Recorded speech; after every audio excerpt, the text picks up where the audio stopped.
Driver গাও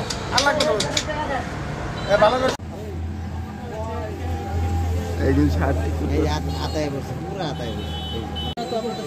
নিতে পারতেছিল না।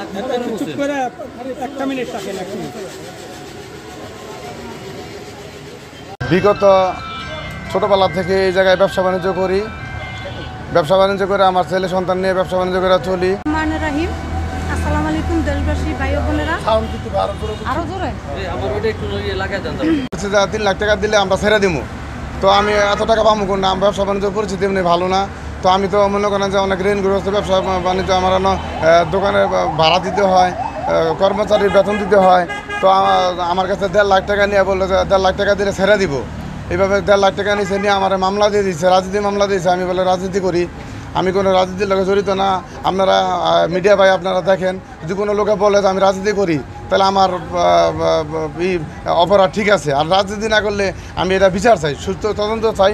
আমি দেশবাসীর বিচার চাই, কমিশনার স্যারের কাছে আমি বিচার চাই যে স্যার যে আমার এই ব্যাপারটা আমার দ্বারা হস্তান্তর না করে, আমার পরিবারের শান্তি চাই, আমার ব্যবসা বাণিজ্য নিরাপত্তা চাই। ডিবি লোক দিয়ে আমাকে, বিভিন্ন প্রশাসনের লোক দিয়ে আমাকে হস্তান্তর করতেছে।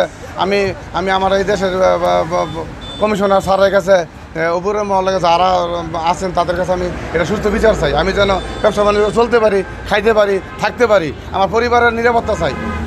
এলাকা ভিত্তিক লোক আমাদের ব্যবসা বাণিজ্যের উপর চোখ পড়ছে, হয়তো সেই কারণেই আমাদের পুলিশের মাধ্যমে হয়রানি করা হইতেছে।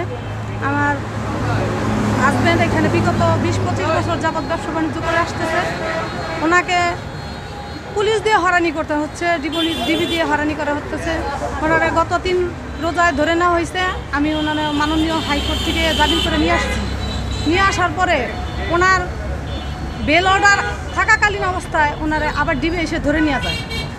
আমরা বুঝতেছি না যে আমাদের জন্য এটা কি হচ্ছে। আমি দেশবাসীর কাছে বিচার চাই এবং রাষ্ট্রের যত গণ্যমান্য ব্যক্তি আছে তাদের কাছে বিচার চাই। স্বরাষ্ট্র মন্ত্রণালয়